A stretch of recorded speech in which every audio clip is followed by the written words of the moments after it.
حمدا نستلذ به ذکرا والصلاة والسلام علی رسول اللہ وعلی آلہ واصحابہ اجمعین۔ معزز سامعین، السلام علیکم ورحمۃ اللہ وبرکاتہ۔ وعلیکم السلام۔ آئیں کچھ سننے سنانے سے قبل ایک بار درود پاک پڑھنے اللہم صلی علی سیدنا مولانا سیدنا مولانا صلاۃ والسلام علیک یا رسول اللہ۔ یہ میلاد شریف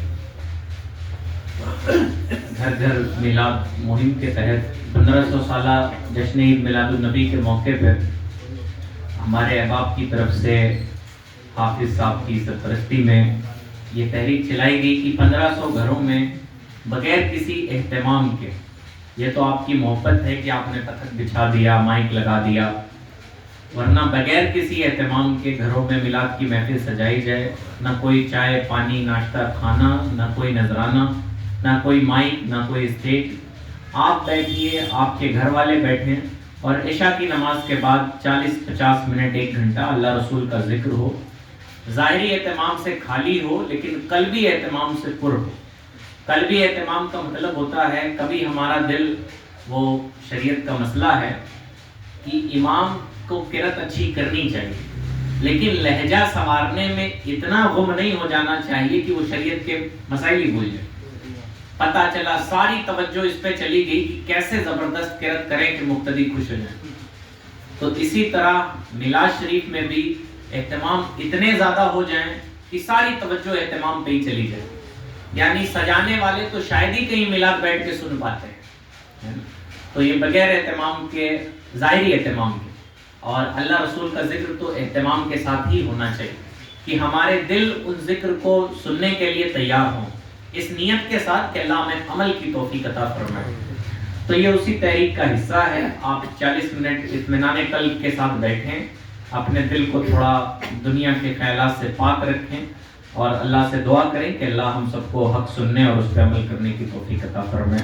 ایک بار اور درود پاک پڑھنے، اللہم صلی علی سیدنا مولانا محمد وعلیہ۔ اللہ تعالیٰ نے قرآن مجید میں ارشاد فرمایا ہے، لا تکونوا کالذین نسوا اللہ، ان لوگوں کی طرح مت بنو جو اللہ کو بھول بیٹھے۔ جو اللہ کو بھول بیٹھے گویا انہوں نے اپنی دنیا بھی غارت کر لی اور آخرت میں تو ان کا کوئی حصہ ہے ہی نہیں۔ تو ہمیں ہر لمحہ ہر پل اپنے رب کو یاد رکھنا چاہیے۔ آپ بازار میں ہو، دکان میں ہو، سفر میں ہو، گھر میں ہو، بچوں کے ساتھ ہو، رب کی یاد ہمارے دامن سے چھوٹنی نہیں چاہیے، ہے نا۔ اللہ کی یاد نہایت طور پہ ہمارے سینے میں بسی ہونی چاہیے۔ اور یہ بھی یاد رکھیں، دین اسلام بیان کرنے سے زیادہ عمل کرنے کی چیز ہے۔ یہ نہیں کہ بیان سنا اور سبحان اللہ ماشاءاللہ کہا اور بات ختم، ایسے مسائل حل نہیں ہوتے۔ ساری دنیا میں مسلمان اگر بے اقتدار ہیں، پریشان حال ہیں، تو اس کی وجہ یہی ہے کہ ہم نے اپنا مذہب اسلام سنا ہے، اس پہ عمل کرنے کی ہماری عادت نہیں۔ تو کوشش کریں تھوڑا اپنے مذہب پہ دھیرے دھیرے عمل کرنے کی۔ پہلی جو اہم ترین چیز ہوتی ہے وہ ایمان عقیدہ ہوتا ہے، اور ایمان عقیدے میں کبھی کسی طرح کا کوئی کمپرومائز اور ڈھیلا پن نہیں ہونا چاہیے، ہے نا۔ بڑی سمپل سی بات ہے کہ ہم کسی گستاخ رسول، کسی بد مذہب، کسی دوسرے، اب تو لوگ بد مذہبیت تو چلیں بد مذہبیت ہے، اب تو لوگ غیر مذہب والوں کے معبودوں کے سامنے جا کے مالے چڑھا دیتے ہیں، ان کے سامنے جا کے ہاتھ جوڑ لیتے ہیں، ان کے جو بتوں کی عبادتیں ہوتی ہیں ان میں شریک ہوتے ہیں۔ تو ہمارا ایمان عقیدہ اتنا کمزور نہیں ہونا چاہیے، بلکہ نہایت طور پہ اپنے ایمان عقیدے پہ قائم رہیں۔ یاد رکھیں کامیابی کا دار و مدار ایمان عقیدے پر ہی۔ کوئی ساری زندگی مسجد میں گزار دے اور اس کا عقیدہ درست نہ ہو تو اسے کوئی فائدہ حاصل نہیں ہوگا، لہٰذا اپنے ایمان عقیدے کی حفاظت کریں۔ دوسری بات، یاد خدا کو اپنے سینے سے چمٹا کے رکھیں۔ اللہ کی یاد، کبھی اللہ کو نہ بھولیں، اور نمازیں تو اس کا پریکٹیکل نمونہ ہے کہ آپ نے سنا ہے کہ جب نماز پڑھو تو یہ خیال کرو کہ ہم اللہ کو دیکھ رہے ہیں۔ اگر یہ خیال نہ جم پائے تو کم از کم یہ خیال کرو کہ اللہ ہمیں دیکھ رہا ہے۔ اور یہ خیال صرف نماز کے لیے نہیں ہے، بلکہ یہ خیال تو ہمارے دل میں جم جانا چاہیے کہ بندہ جب مسجد سے باہر نکلے اور غلط کاموں کی دعوت اسے دی جائے تو دنیا میں پھنس کے وہ غلط کام نہ کرے۔ دنیا میں پھنس کے کبھی گانا، ڈھول، باجا، تاشا اور اس کے علاوہ دنیا بھر کی برائیاں ہیں جو ہمارے اندر آج موجود ہو گئی۔ اب جو لوگ نماز نہیں پڑھتے وہ یقینی طور پہ برائیوں میں مشغول ہیں۔ وہ نہ بھی مشغول ہوں، کوئی نماز نہ پڑھے، سارا دن اللہ اللہ ہی کیا کرے، تو یاد رکھیں نماز نہ پڑھنا ہی سب سے بڑی برائی۔ کوئی کیسے کہہ سکتا ہے کہ نماز نہ پڑھ کے اللہ تک پہنچا جا سکتا ہے؟ آپ بتائیں ہمارے رب سے سب سے زیادہ قریب کون سی ذات ہے؟ ہمارے نبی۔ ان سے زیادہ قریب کون؟ وہ تو محبوب رب العالمین ہے۔ نبی علیہ السلام نے نماز نہیں پڑھی؟ سیدھی سمپل سی بات ہے۔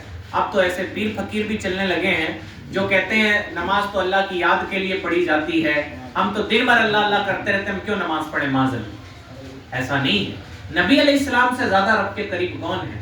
انہوں نے نماز پڑھی ہے، تو ہمیں ہر حال میں نمازیں قائم رکھنی چاہیے، اور ویسے نمازیں پڑھنی چاہیے جیسے اللہ اور اس کے رسول کا حکم۔ اصل میں نمازیں میں برائیوں سے نہیں روک پاتی۔ وجہ یہ ہے کہ بندہ وہ تھک ہار کے آتا ہے، جاتا ہے، جلدی جلدی نماز پڑھ کے چلا آتا ہے۔ کبھی ہمارے دلوں میں نماز کے تئیں فکر نہیں ہوئی۔ کبھی امام صاحب آپ کے پاس کوئی آیا، اکا دکا آیا ہوگا کہ مجھے بتا دیجئے نماز کیسے پڑھی جائے۔ نماز سے تھوڑا دل لگائیے، اللہ سے محبت کرنا سیکھیے، تھوڑا اپنے رب سے ڈریے۔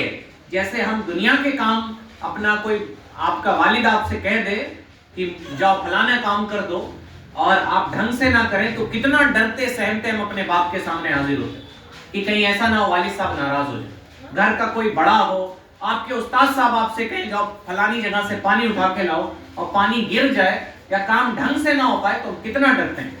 اور یہاں ہماری ٹوٹی پھوٹی نمازیں ہیں، اس کے بعد بھی لوگ اتراتے پھرتے ہیں کہ میں تو نماز پڑھتا ہوں۔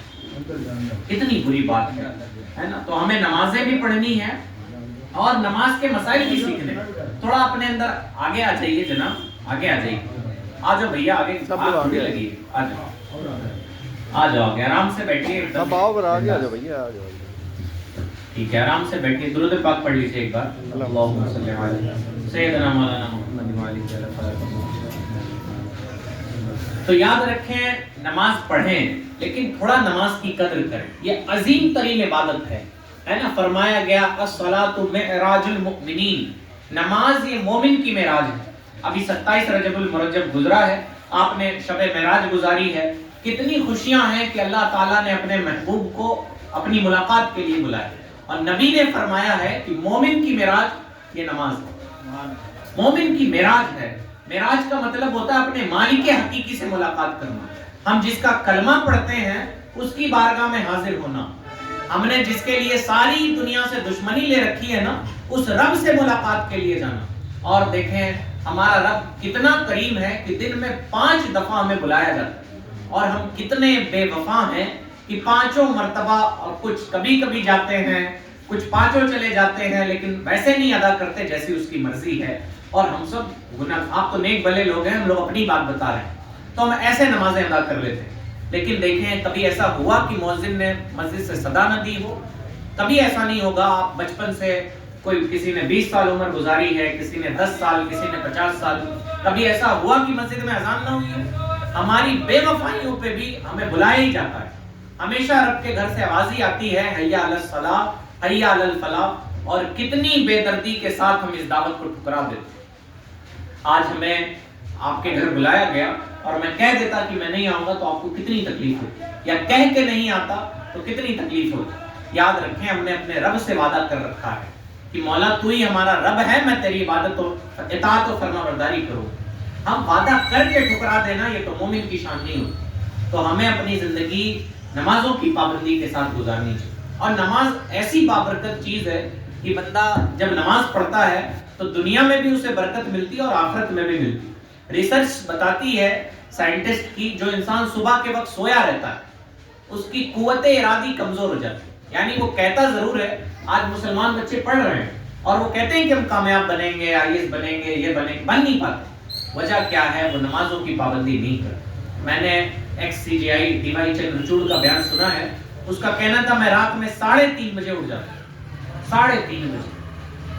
اسے کوئی ثواب بھی نہیں ملنا، اس کے مذہب میں بھی کچھ ایسا نہیں ہے۔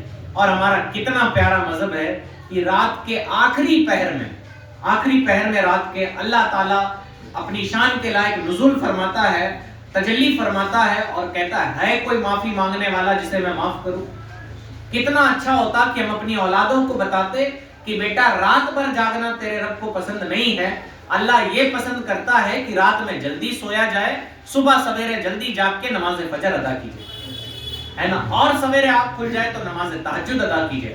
اور تہجد کی دعائیں کتنی مقبول ہوتی ہیں، کسی کو کیا آپ سب جانتے، بتانے کی حاجت نہیں۔